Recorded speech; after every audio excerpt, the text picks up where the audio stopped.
Good morning, everybody. Today is Wednesday, May 3rd, 2017, and this is Before the First Cup of Jules here on UCY.TV. Happy Wednesday, everyone. It is a chilly 44 degrees and cloudy and still kind of damp here in upstate New York.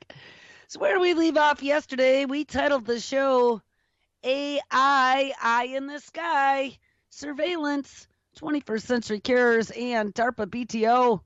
And, we've been looking for a long time now at this mental health surveillance section 399S in the 21st Century Cures Act and some of the stuff that's been going on with Tommy Insel, former director of the National Institute of Health, moving over to Google with their fascination with mental health.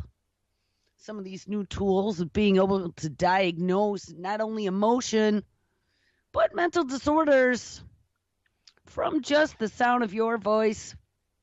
I could do physical disorders too.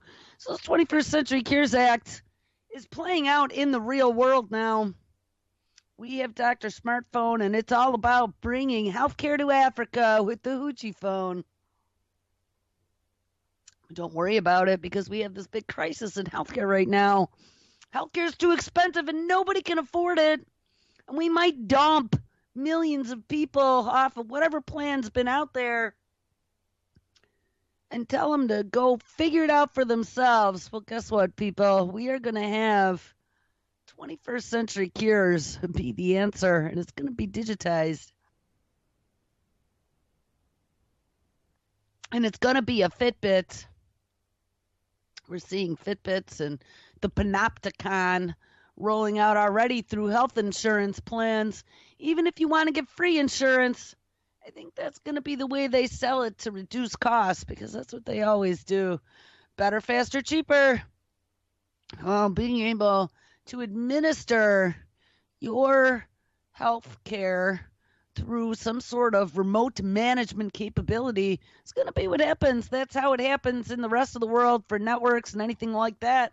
Got to have some sort of remote access and be able to monitor it in a dashboard. Well, you will be no different. So we had looked at, as part of this mental health thing, Google is now rolling out this AI in the sky to protect us from violent imagery online. This is this Google's Cloud Vision API. Late last night, I was actually reading a National Institute of Health study that I may have put into the notes one show this week when we had talked about desensitization to violence. There was a National Institute of Health study, and actually there's a whole bunch of them, but this whole debate about whether or not violent video games cause desensitization to violence has been going on since the 90s. I mean, I remember when the argument first started, and like I had mentioned yesterday, I was always on the other side of this argument going, no, there's no way that it can cause you to have feelings like if it were real. But I'm telling you, as things have gotten better, as graphics have gotten more amazing, and honestly, in playing those games and then seeing the effects of those games on people, on friends, seeing just screen behavior and the dopamine dangling carrot without violence in it, seeing what that does to children, I have quite changed my stance on that. But I've also mentioned, what about TV? What about movies? If we're going to have Google scanning the interwebs to decide whether or not an image is violent, whether or not it contains a gun, no. Close your eyes there, Johnny. We got to remove it. Delete. But what about like our everyday news? What about the movies that Hollywood spends millions of dollars in special effects to make grand explosions? Are those not going to be allowed anymore? Well, there was a National Institute of Health study. This one's from 2015, so it's pretty recent. Emotional and physiological desensitization to real life and movie violence. Now, one of the things that they did find is that there were lots of studies that showed, yes, watching violent video games has had a lot of research behind it. And yes, it seems to give you lower empathy after you've been shooting pregnant women and stealing cars for, 10 years in Grand Theft Auto, shooting people with nail guns and whatever. It seems that you don't seem to have the same sort of reaction as humans who have never been exposed to that stuff. And they start seeing these violent images and their blood pressure goes up and they get into this fight or flight fear mode. They start to feel afraid. They start to feel compassion for what they're seeing unfold in front of their eyes, but not the kids who were fully immersed in games. But what they haven't done a lot of studies on, and I couldn't even believe it, but I guess I could, this article mentioned over and over again that there just is not enough evidence, or research, sorry, not evidence, not enough research that's ever been done about the reaction humans have to real life and movie violence. Are you kidding me? So you've never studied that at all? So you don't know? You've been pumping movie violence? I mean, we were just talking about how, like, back when we were kids, violence on TV wasn't too common. And if it was at night. It was after kiddies' bedtime. Well, today we can go 24/7. We got hundreds, if not thousands, of channels and all these different outlets now to get movies and TV shows and whatever. Because everybody's streaming. So it's on demand. And we can get anything. There's no rated G or R or X anymore. I mean, it's just all out there. Anything on the internet is free to download. Unless, of course, you're on YouTube and it's age restricted. But most sites don't even have that. But they've done no research, almost zero to none, on the emotional reactivity to violence in real life and in movies on humans. Now, I mean, we know what happens. And actually, that came up on an interesting theory here, that if someone had been exposed to intermittent violence, let's say, as a child, and then it was over, that child will still hold their empathy. That child might even have greater empathy. But if a child grows up in a very violent environment, let's say in the first case, maybe you had a dad that yelled a lot, or maybe your parents fought a lot, but it was only for little blurbs, a couple hours after work, he'd yell, blah, blah, blah, blah, and then he'd eat and go to bed. But let's say in the other case, you were a child that grew up somewhere where they had lots of gangs. You were down in L.A. or, I don't know, I mean, there's gangs everywhere, down at the Mexican border. New York City, Chicago, you got gangs everywhere, and you're in the inner cities. Hey, if you grow up, this is what the study's saying, but it makes sense. If you grow up in a situation where you're surrounded by violence and violent people, and violent behavior all the time, it becomes ingrained into your upbringing. It becomes ingrained into your imprinting. And you start to mimic that behavior. And yes, that does make sense. So let's take that now to video games. So I guess the question is, with video games, because it pushes that dopamine button, beep, beep, beep. And I don't know if they've even investigated, since they haven't even investigated movies or whatever. But maybe it's the video games push that dopamine button, which accelerates the imprinting. This would be my educated guess. And if you do it on a habitual basis, like every day at 6 for 5 hours, well, Johnny, I think you're going to have some issues. I mean, if it's just an occasional thing where you go to Nana's house and whip out the Xbox or something and play for an hour or two against Grandpa, I don't think that's going to affect you. But anyway, it was just interesting to find out, and I was very long-winded to tell you not much of anything, but it's very interesting, for me at least, to find out, since I've been following this argument for 20-plus odd years about whether or not video game violence causes a lack of empathy only to find out that they've never even really studied real life violence or movie violence and what that does to humans either, but they have studied the video game. And by the way, the end result of the study on the video game is yes, it does cause a lack of empathy. But like I said, I think that it has to do with how often you play and how long you play and how habitual it is. But dopamine being an addiction button, I would have to imagine that most people that get sucked into video games, especially if they're like first person shooters, which I did love my Quake, and I know what it feels like. We used to Friday nights, that's what we did. Hunt down monsters in the catacombs and kill them with nail guns. But I can see how easy it is. And as they use these tools, not only to suck you into the machine, but they are developing that dopamine button. Nice, big, and juicy. See? Bam, bam, bam. It's flashing now. And of course, DARPA's done tons of research into the dopamine button and how it works and how they can manipulate that to utilize on the battlefield with soldiers. So we have Google with this Cloud Vision API that's going to keep us safe now from violent images, because there are those of us out there who, of course, they do not want to turn off the empathy. They want you to be timid as a titmouse, just like that study was saying, that if you've only been exposed to it intermittently and you are not addicted to it because of the machine, you should still have empathy. And see, those are the people, those are the humanitarians, those are the people who care about what's happening. Those are the people that are looking over at what we're doing in the Middle East and going, hey, wait a minute, Charlie, I didn't give you my tax money to go kill women and children, go starve them out, and not to give two shits about anyone, to let refugees drown. Those are the people that are going to start questioning the machine. Then, there are the others that feed on violence.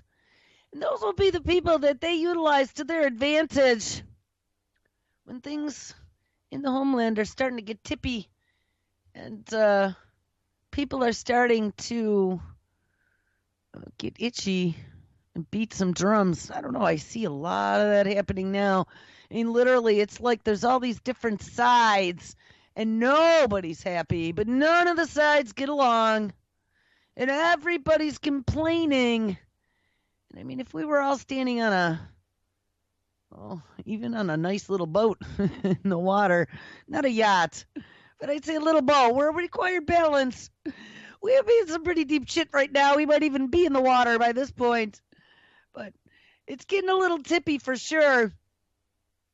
So we have Google wanting to remove these violent images online, and we have this march toward taking over surveilling mental health.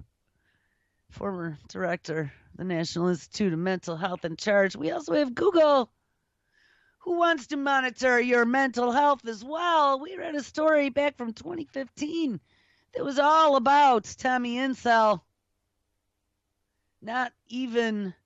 This is right after he just went to Google. Tommy Insel wanting to use mobile apps and voice that they can acquire to determine whether or not somebody is mentally ill on a spectrum. Now, why would they care about that? And why would they now have a neurological surveillance, a national neurological surveillance line item in the 21st Century Cures Act? And this is going to come down to bagging and tagging every single one of us. Well, here we go. I saw the story yesterday. Google kicks off. So Google's been busy. $100 million project in predictive medicine. Ding, ding. This is the Precision Medicine Initiative. And they are seeking, so this is outside of the All of Us program, they are seeking 10,000 volunteers for invasive screening. Yeah. Predictive medicine, or known as precision health, is a trend in healthcare that is growing exponentially. Perhaps the greatest indication to date is stated to be the future of disease prevention and patient care And it is a massive new investment by tech behemoth and king of the algorithm, Google. Of course, there's lots of money in it. However, in order to continue along the path toward true predictive modeling, there will need to be a group of people willing to be tracked, ding ding, and monitored, ding ding, to a never before seen degree. And herein also lies some concern about what the future will look like if all of our most intimate functions are logged and analyzed for inspection by the central computers of Google and the healthcare state. People might not know it, but Google is not only synonymous with online browsing and search engines, it has a health division called Verily. We found out that health division, Verily, is also in some sort of partnership with GlaxoSmithKline, and I don't even remember what, I don't even think I kept it open. I don't even remember what on earth they were doing. It was some sort of mental health thing. GlaxoSmithKline and Google, they formed a brand new company. Don't ask me what it is, because I closed it. I'm just looking at my closed stuff. Yeah, I closed it yesterday. I'm too tired to find it. So look it up. You'll find it. Anyway, so people might not know it. Google's not only synonymous with online browsing and search engines, but also with a health division called Verily. It is a result of an undertaking that began in 2014 as Google Life Sciences,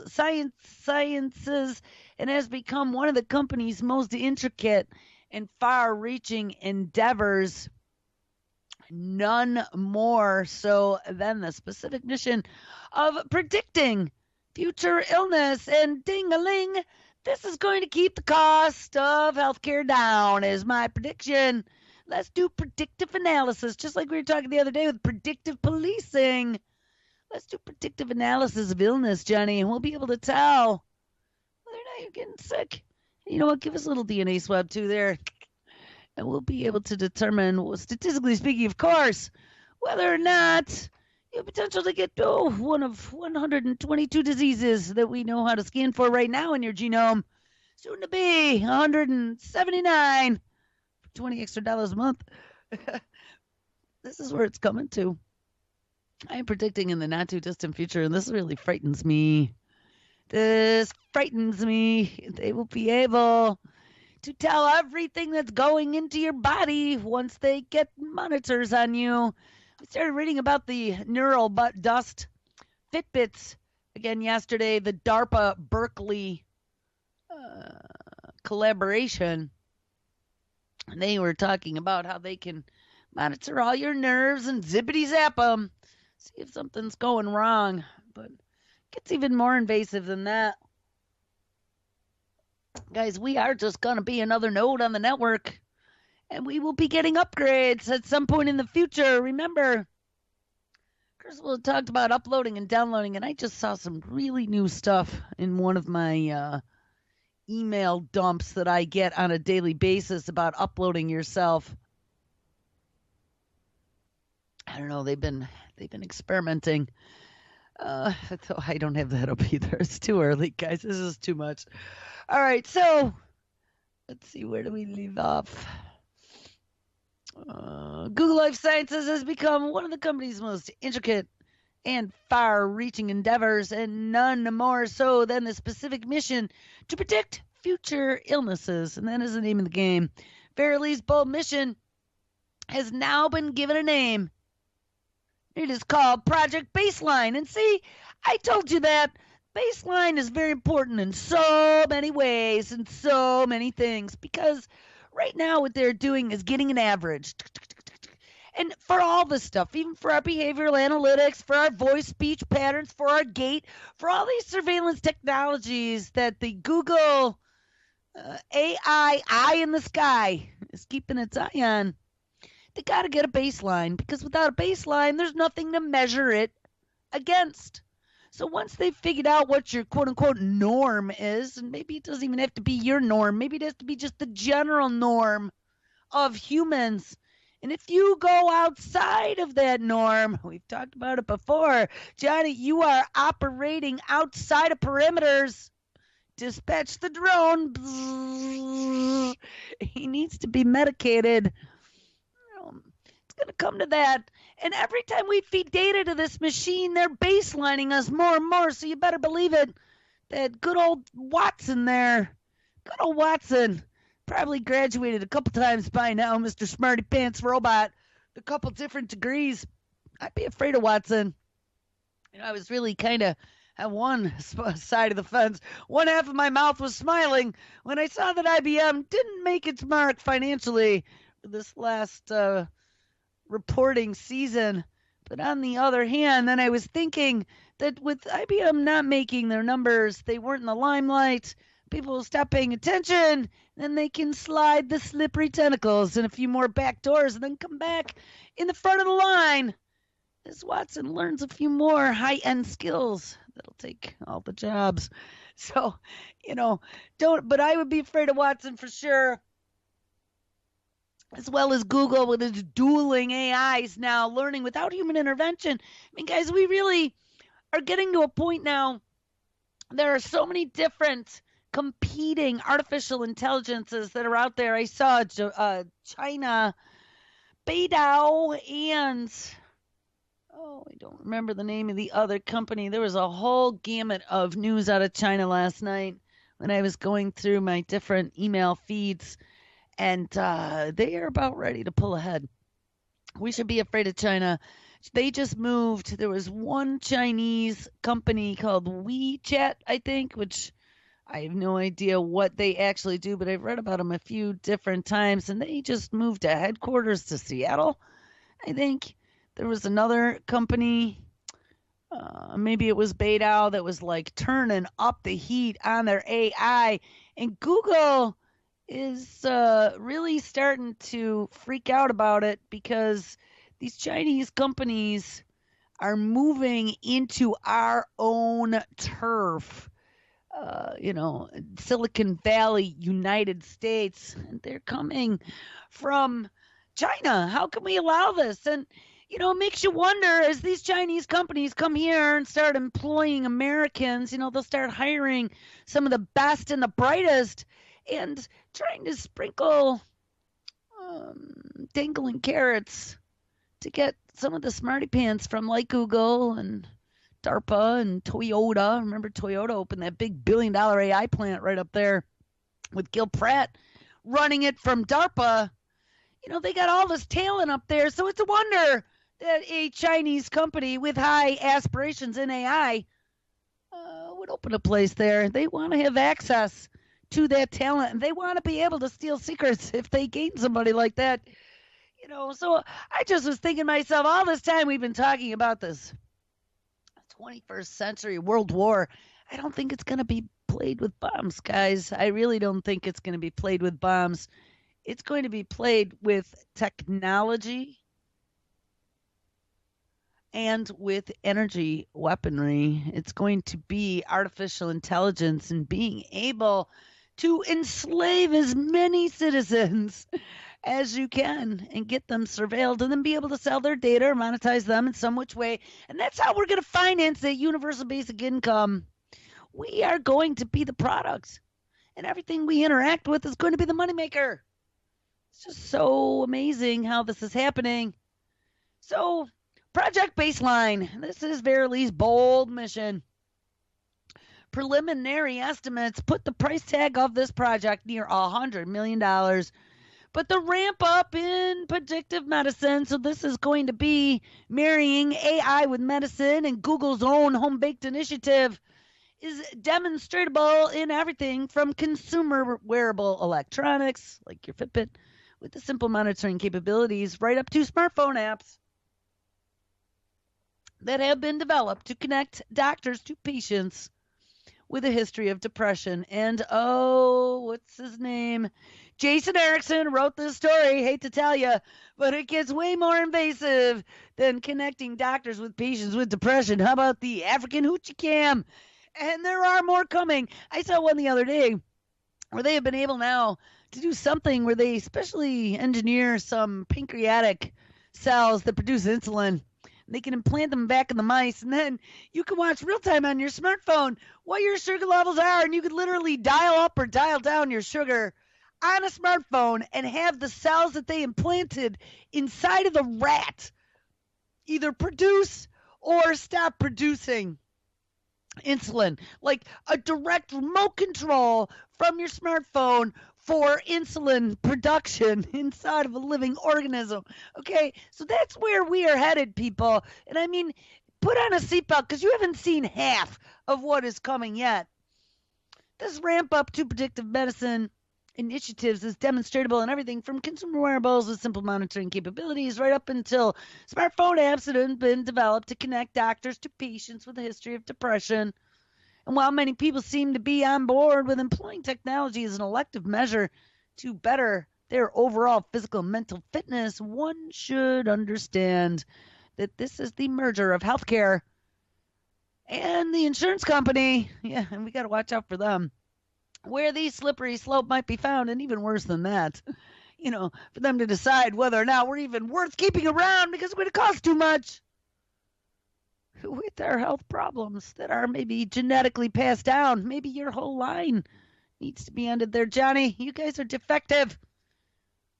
You and all your ancestors. And as stated by the publication Managed Care in their article, more data in healthcare will enable predictive modeling advances. Hey, if anyone's looking for an investment, invest in the end of the human race and in precision medicine initiatives.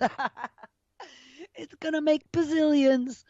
Predictive modeling has grown to be a linchpin of care management, healthcare plans, integrated delivery systems, and other healthcare organizations increasingly channel their patients to interventions based on part of what they deduce from predictive models that have been traditionally run against databases of administrative claims. So I don't know, you're 40 and you're a non-smoker, but you don't exercise there, Johnny. So you should probably go get this, and this preventative exam because our computers say, statistically speaking, of course, you have potential problems because of your lack of exercise, and we just want to keep an eye on it, Johnny. This way they've done it in the past. But there hasn't ever been much of the way of follow-up. I've gotten a few letters like that, like, hey, we see that you're, turning such and such an age. It's time for you to go. Because, statistically speaking, it says that you should go. But I think in the next few years, we're all going to become pincushions, and they're going to send the self-driving cars to come pick us up. There will be no saying no, or your robot nurse is going to show up. She's going to tell you it's not going to hurt a bit. I don't know. Do we want to keep reading this? This is kind of long. So most day-to-day monitoring will be done via wristwatch. So there's your Fitbit. But volunteers' homes also will need to be retrofitted. Remember we talked about that smart toilet. Smart toilets go a long way to accommodate additional testing, including mattress sensors. Oh, no. Mattress sensors and a special router that will record your sleep behavior and transmit the information to scientists. It is a massive undertaking that is amplified by the fact that not all the 10,000 people are expected to sign up at the same time. So the company is estimating at least a 10-year timeline for the study to be completed. And moreover, there could be a level of non-cooperation or even full dropout over time. According to MIT Technology Review, Verily needs 10,000 Americans, so step right up, who will volunteer and submit to a battery of real-time testing over a 4-year period. They will perform x-rays and heart scans, in addition to having their genomes deciphered and their blood tested in so-called liquid biopsies. And this is some of that new on-the-fly diagnostic testing that DARPA's been funding. I also want to do some molecular testing, and maybe that's what some of those new, I don't remember what they're called, millimeter wave scanners. Those are your molecular scanners, including DNA sequencing for each participant. The study calls for Google collecting the volunteer's stool So you got to poop for Google, saliva, spit for Google, and even your tears. So cry for Google to get into the database. Look how frightening is this? And I will guarantee you that 10,000 people are going to step right up. They're thinking it's going to be all phased in here, and some people it's going to take 10 years to sign up. I don't think so. All these people crying, they're going to want to be a part of the machine. They're thinking that they're doing something good. And look, it's Google, Mom. I'm going to have Google healthcare. That's nuts. MIT stated that they have not yet been given a consent form to review, but they do highlight some key issues that appear on the project's website pre-application, which have already plagued all areas of technology, namely how to secure that information that's collected. Yeah, good question. And will it be shared or even sold to third parties? And that's something that we're finding across the board. Even the most innocuous information that we're being asked to give. We read about that one healthcare plan that company was running, and everyone, you either got a discount on your health insurance when you wore the Fitbit or it got jacked up. And every time you use the snack machine, you had to use either your individualistic PIN code or your biometric fingerprints. And third-party companies were getting all that data as to what you were eating and how much you were walking and how much you were exercising. They were also talking about badges, having GPS location, and microphones. They could hear what you were talking about with other people. I mean, how nutty is this? Now we have Google. Google totally not only wants in on your mental health, but now they are talking about total end-to-end healthcare. They want tears, they want saliva, and they want poop. I mean, you can't get more invasive than that. And this is just the beginning. Just remember that, guys. We are seeing the future of humanity here. The way that Microsoft kind of slid their slippery palms into the back end of 90% of the world's desktop is the same way that Google is now sliding their way into the human operating system. See? And they want to get themselves integrated with the help of DARPA.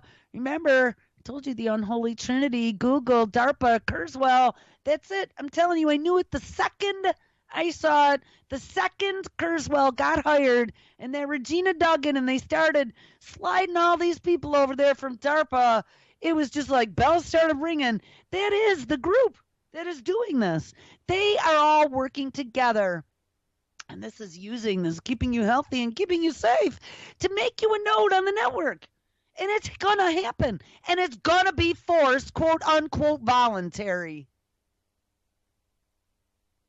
Anyway, how secure is the information that is collected? Will it be sold to third parties? Well, who the hell knows? But everybody's going to make money.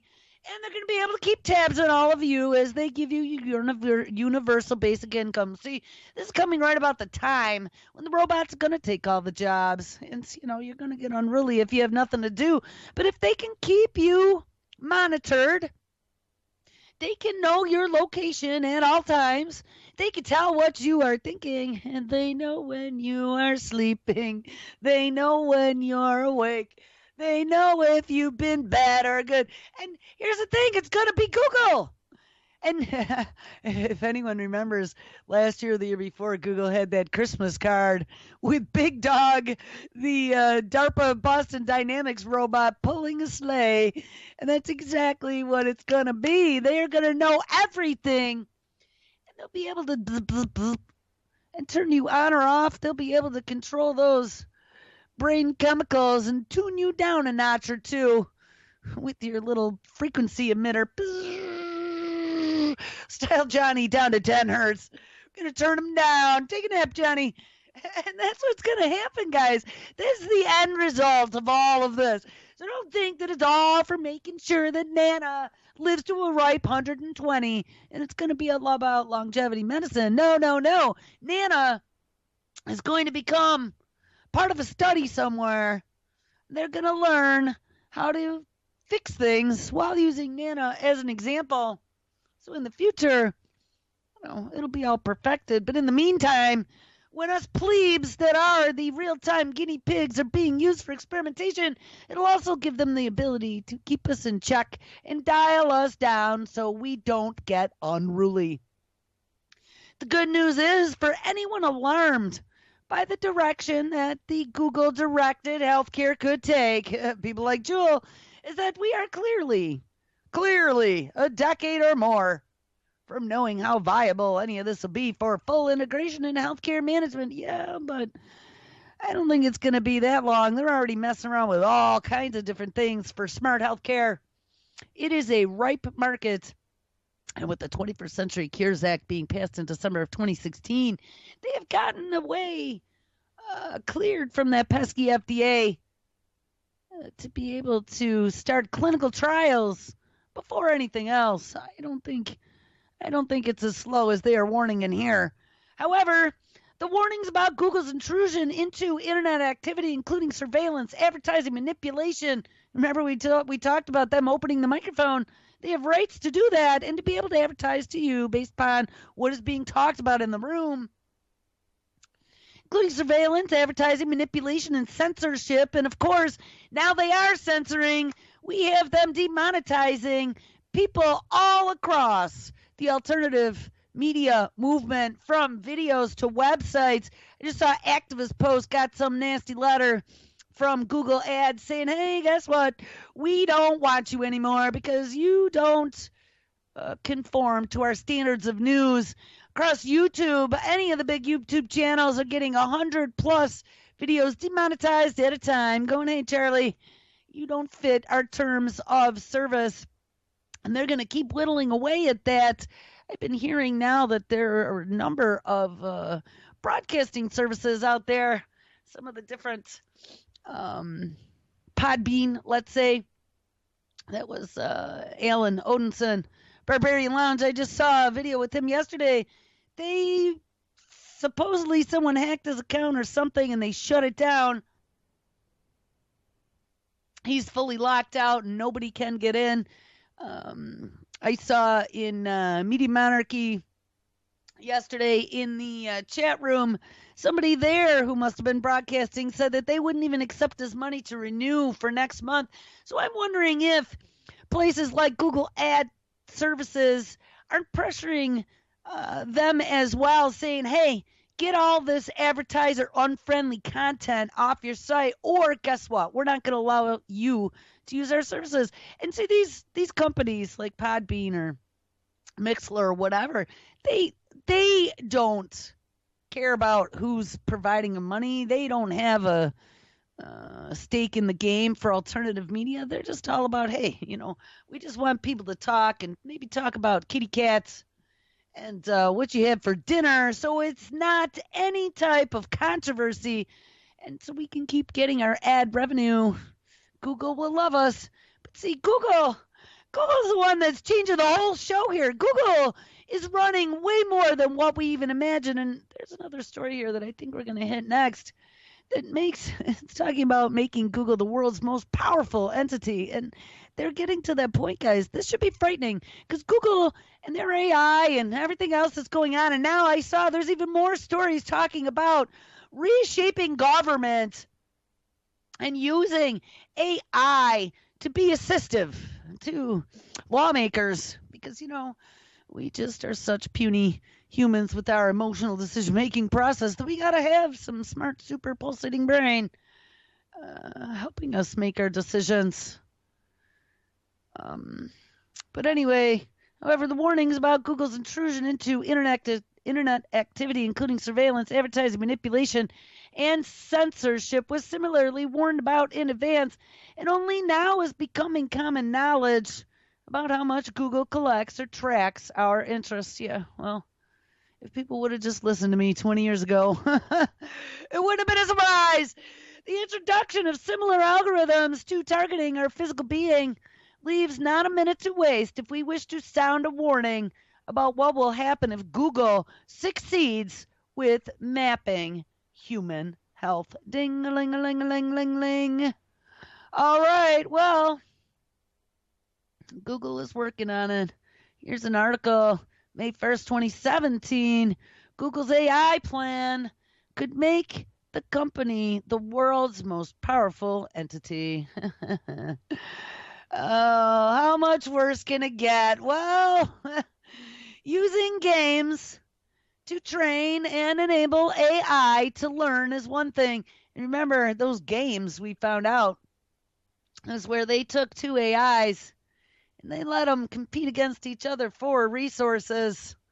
When resources were abundant, the artificial intelligences were pretty cool with each other and cooperative. But once the resources started to get scarce, they started attacking each other and they would even resort to killing. So look out, people, because even AI starts to get a little testy when it feels threatened. And yeah, that was the exact words. The AI became quote unquote aggressive. Using games to train and enable AI to learn is one thing. And applying that knowledge in the real world is a totally different manner. The important thing is for AI to be used for everyone's benefit. Right. Well, that's the mantra that they keep pushing out there, except that the crazy people in charge don't care about you. London-based brain technology company DeepMind was founded in 2010 and acquired by Google in 2014 for more than $500 million. Right now, DeepMind, and this is this whole project, the AI project, is over 400 research engineers and scientists and more than 250 of them with PhDs, making this pool of human resources arguably the most formidable collection of scientific brain power focused on a single subject. AI. DeepMind is also a fusion of the best scientific thinking of academia with the speed and the focus of the best Silicon Valley startups. The company's mission involves a two-step process. First, they intend to solve intelligence. I don't think my intelligence needs solving. Thank you. They intend to solve intelligence by understanding natural intelligence and then recreating it artificially. Ding-a-ling-a-ling-a-ling, like I said. That's what it's all about. Recreating a human brain synthetically. Secondly, they intend to use AI to then solve everything else. And that's where we got to be afraid. Be very afraid. As Demi Hasbizis, co-founder and CEO of Google DeepMind, explained in an article he wrote for the Financial Times, the approach that DeepMind takes focuses on, quote, learning and generality, like, cat pictures, and the objective of which is to develop the kind of AI that is needed for science. Yeah, because we don't have enough mid-science. Don't worry about it. He says, if you want computers to discover new knowledge, then we must give them the ability to truly learn for themselves. To achieve their mission, they plan to build the world's first general purpose learning system, one that learns everything from data. He says that the algorithms they are working on learn from experience, acquiring knowledge based on some form of sensory, ding, ding, ding, like robot googly eyes, rather than in abstract symbols. See, guys, you didn't realize why this was so important, but we really are seeing a paradigm shift here in how this whole AI evolution is rolling out. Before, they were just giving them characters and numbers and letting it crunch the math. But now they are physically, and we've done so many stories now on different robot sensors, biosensors that allow them to analyze their environment in much deeper ways than they could in the past. And they are growing by leaps and bounds. They can look at human faces and tell what you're thinking pretty much just by your micro expressions. And they can tell what you're probably going to do in the next 10 minutes just by watching the way you walk. I mean, it's frightening. And they're doing it from space, no less. And it's going to get even more invasive, like Google going to be your doctor smartphone from every level, even down to your most intimate moments by putting sensors in your bed. To achieve their mission, they are planning to build the world's first general purpose learning system, one that learns from data But the algorithms are also working to learn from experience, acquiring knowledge based on some sort of sensory reality that rather than abstract symbols. They then require the learning to be general, meaning that the same system using the same parameters should be able to perform well across a diverse range of tasks across different environments and being able to transfer their knowledge from one domain to another. So if they learn to be, I don't know, IBM Watson oncologist, they could become IBM Watson Ross the lawyer pretty easily and use all of his information that he learned about oncology to now apply toward winning lawsuits for medical malpractice in cancer treatment, let's say. I mean, that would be quite a good use of it. All right, comparing AI with the Hubble telescope. He asserts that AI is the ultimate tool to explore the universe, providing support to all kinds of experts and being able to identify patterns and sources that the human eyes cannot perceive on their own. And because for the well-informed, there is no doubt about AI's transformational potential in terms of changing everything about our world. And I am telling you upside down and shaking it to see if there's a quarter left in the pocket change. The company is well aware that they should use this human replacing technology, quote unquote, responsibly, ethically, and for everyone's benefit. So there you have it. Google, good old Google, do-dee-doo-dee-doo. Google is gonna take over, do-dee-doo-dee-doo. All right, well, I got so many stories here, and we're starting to run out of time, so I think we're just going to keep going. So where else does that leave us? So we have Google. They decide that they're going to patrol the internet for violent images. They want in on your body, and they want your poop samples to be able to use you to start collecting data for their whole healthcare initiative. But Google also, with giving their robots AI eyes in the sky, we now have this cloud vision learning, maybe that's what it's called, that Google is offering as an API to anyone who wants to integrate it into their applications. And the more you input, the smarter it gets. Well, where's that going to lead us? Well, you know what? Don't worry about it, because Google's going to protect us from violent images, and cloud and AI are also going to protect us from fake news, guys. I think so, because guess what?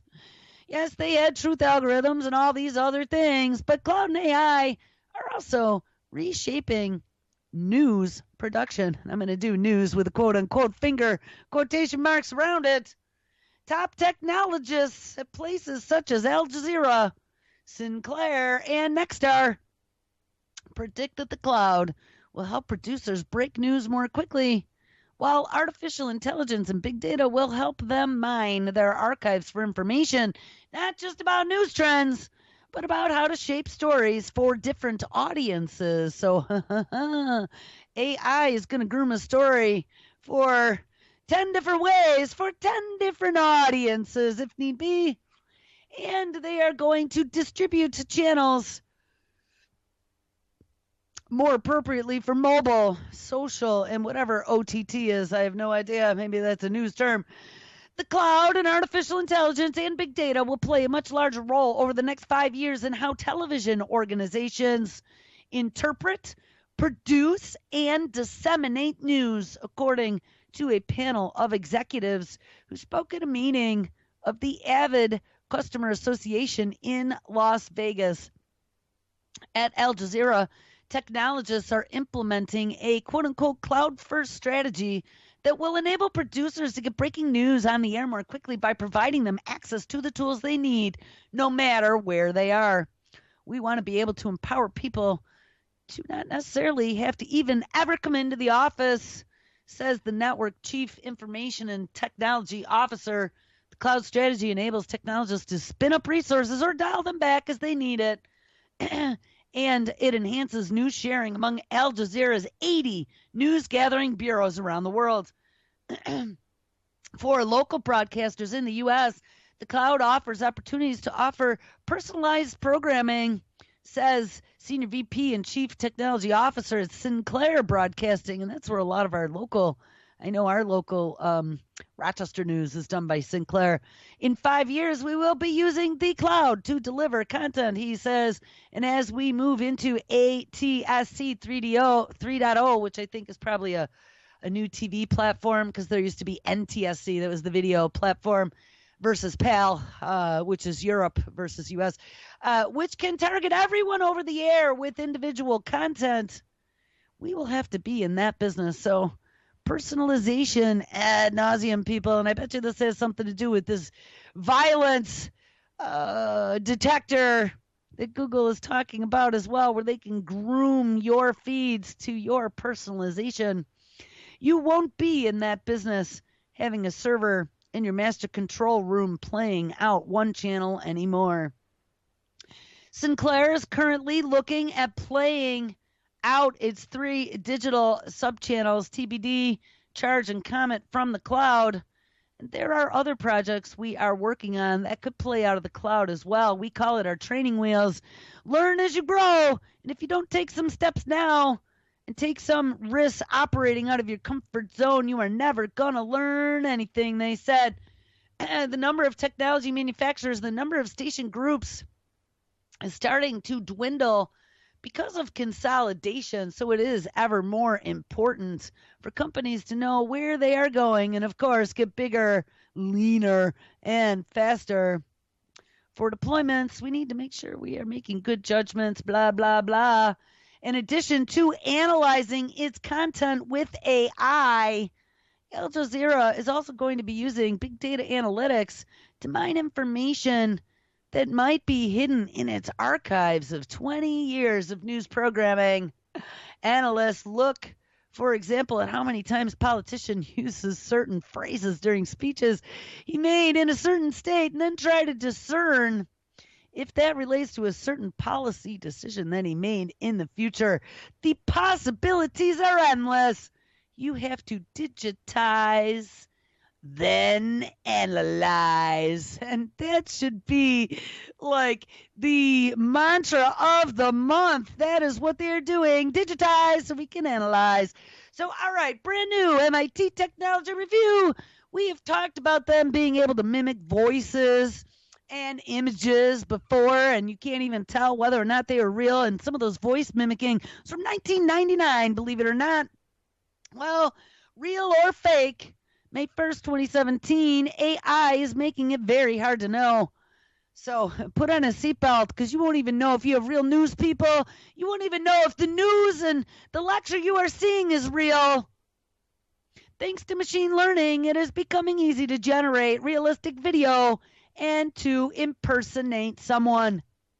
Powerful machine learning techniques are making it increasingly easy to manipulate or generate realistic video and audio and to impersonate anyone you want with amazing accuracy.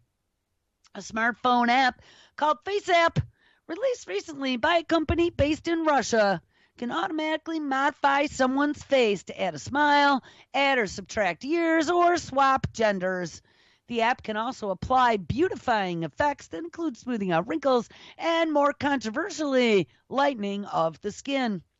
And last week, a company called Lyrebird, Lyrebird, which was spun out of the University of Montreal, demonstrated a technology that it says can be used to impersonate another person's voice.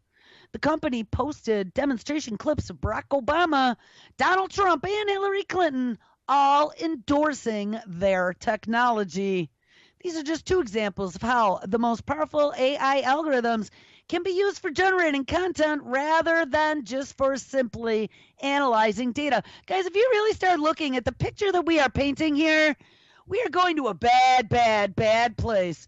We are going to be medicated, bag tagged, monitored by all the same big boys that then will be producing these applications that can rewrite news at any time on the fly with who knows if it's real or if it's Memorex, if it's them or if it's Photoshop. Who the hell knows? Powerful graphics, hardware, and software. It's like our reality is going to be rewritten right before our eyes. And powerful graphics, hardware, and software as well as new video capture technologies are also driving this trend. Last year, and this is the one we talked about, researchers at Stanford University demonstrated a face swapping program called Face to Face. And this is the one where you could sit in the one room and you could talk, and then on the screen it would be displaying like Barack Obama's face or George Bush's face, saying exactly what your mouth was saying. This system can manipulate video footage so that the person's facial expressions match those of someone being tracked using a depth-seeing camera, and the result is often eerily realistic. The ability to manipulate voices and faces so realistically could raise a number of issues, as the creators of Lyrebird acknowledge. Voice recordings are currently considered as strong pieces of evidence, ding, ding, ding, in our societies, and in particular in jurisdictions of many countries. Reads an ethics statement posted on the company's website. Our technology questions the validity of such evidence as it allows us to easily manipulate audio recordings. This could potentially have dangerous consequences, especially since we found out that they were doing this from a Washington Post article, that they were doing this since the 90s as part of an experiment, and nobody in the military decided they wanted it, so they gave it to Hollywood. So don't you tell me that there's any type of evidence if they get someone recorded saying anything, because it's not. Guys, it all can be faked. Both FaceApp and Lyrebird use deep generative convolutional networks to enable these tricks. This means that the company is applying a technique that has emerged in recent years in ways of getting algorithms to go beyond just learning, to classify and generate plausible data of their own. The machines are getting smarter. And you can train these networks to generate images from scratch that look almost like the real thing. And in the future, using these same techniques, it may become just a lot easier to manipulate everything, including video. It'll all become possible. And given the technologies that are now emerging, it may become increasingly difficult and important to be able to detect.